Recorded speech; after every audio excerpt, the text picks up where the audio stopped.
జమ్మూ కాశ్మీర్ రియాసీ జిల్లాలో ఉగ్రవాదుల కోసం భద్రతా దళాల కూంబింగ్ కొనసాగుతుంది.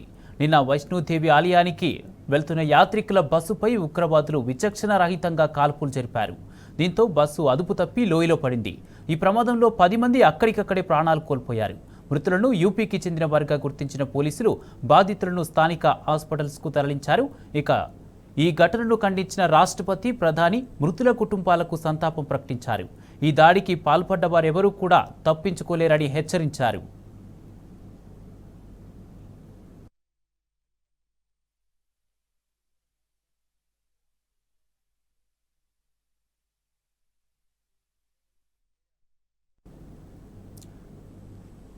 జమ్మూ కాశ్మీర్ రియాసీ జిల్లాలో ఉగ్రవాదుల కోసం భద్రతా దళాల కూంబింగ్ కొనసాగుతుంది. నిన్న వైష్ణోదేవి ఆలయానికి వెళ్తున్న యాత్రికుల బస్సుపై ఉగ్రవాదులు విచక్షణ రహితంగా కాల్పులు జరిపారు. దీంతో బస్సు అదుపు తప్పి లోయలో పడింది. ఈ ప్రమాదంలో 10 మంది అక్కడికక్కడే ప్రాణాలు కోల్పోయారు. మృతులను యూపీకి చెందిన వారిగా గుర్తించిన పోలీసులు బాధితులను స్థానిక హాస్పిటల్కు తరలించారు. ఇక ఈ ఘటనను ఖండించిన రాష్ట్రపతి, ప్రధాని మృతుల కుటుంబాలకు సంతాపం ప్రకటించారు.